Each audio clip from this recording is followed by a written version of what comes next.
ગુજરાતના મુખ્યમંત્રી આદરણીય ભૂપેન્દ્રભાઈ પટેલ સાહેબે 14 જિલ્લા 56 તાલુકા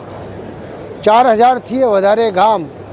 અને 90 લાખથી વધારે આદિવાસી સમાજના ભાઈઓ માટે સમગ્ર ગુજરાતની અંદર અનેક પ્રકારના કાર્યક્રમો આપ્યા છે। હું આજના 9 ઓગસ્ટના દિવસે સમગ્ર વિશ્વ જ્યારે આદિવાસી સમાજના ભાઈઓ માટે ઉજવતું હોય અને આજે જિલ્લા કક્ષાએ અહીંયા આગળ કાર્યક્રમ ઉજાણો છે ત્યારે ખૂબ દિલથી સમગ્ર ગુજરાતના ભાઈઓને ખૂબ ખૂબ શુભકામનાઓ પાઠવું છું અને એમને ખાતરી આપું છું કે ગુજરાતના મુખ્યમંત્રી ભૂપેન્દ્રભાઈ પટેલ સાહેબની સરકાર અનેક પ્રકારની યોજનાઓ સાથે આદિવાસી સમાજનો ભાઈ એ અમારા પ્રધાનમંત્રી નરેન્દ્રભાઈ મોદી સાહેબે કીધું છે એમ કે 21મી સદીમાં સમગ્ર ભારત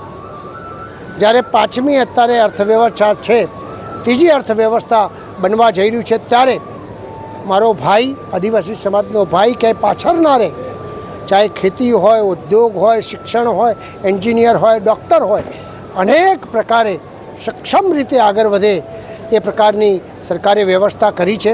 અને અમારા પદાધિકારી અધિકારીશ્રીઓએ પણ આ જિલ્લાની અંદર અનેક પ્રકારની યોજનાઓનો મહત્તમ મોટા ભાગનો લાભ લોકોને મળે એ પ્રકારની વ્યવસ્થા કરી છે।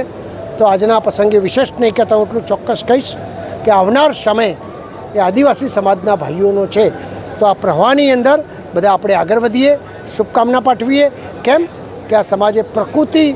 અને પૃથ્વી માટે અનેક વસ્તુઓ કરી છે ત્યારે મારી શુભકામના સાથે મારી વાત પૂરી કરું છું। ભારત માતા કી જય। સર, આપે જે નિવેદન આપ્યું કે આ ટ્રાઇબલ વિસ્તારમાં ઉદ્યોગને વેગ આપી 500 લોકોને ધનપતિ જે બનાવવાની જે આપણે નિવેદનમાં આપ્યું એ બાબતે આપ શું કહેશો? સ્વાભાવિક દ્રષ્ટિએ અમે બધા ભેગા થયા બેઠા હતા ત્યારે પદાધિકારી અધિકારીશ્રીઓએ ચિંતા કરી કે આ વિસ્તારના યુવાનોને પણ જે રીતે ઉદ્યોગ આપની પાસે છે તો અહીં આગળ મળે ત્યારે મેં એમને ખાતરી આપી છે કે 20 હેક્ટર જમીન ઓછામાં ઓછી જીઆરડીસીમાં જોતી હોય છે, 20 હેક્ટર જમીન મળે, આપણો આદિવાસી સમાજનો ભાઈ પણ બીજાની હરોળમાં 500થી વધારે ઉદ્યોગપતિ સ્થપાય એવા આજના પવિત્ર દિવસે જ્યારે મેં મનમાં સંકલ્પ બધાએ ભેગા થઈને કર્યો છે ત્યારે ચોક્કસ આપ સૌ સાથે સંકલ્પ સાથે આ પૂરું થશે એની મને 100% ખાતરી છે। બીજી તરફ સાહેબ, વન બંધુ કલ્યાણ યોજના અંતર્ગત ટ્રાઇબલ વિસ્તારમાં 70 જેટલા એટીએમ છેલ્લા 1 વર્ષથી બીઓબીના બંધ હાલતમાં છે।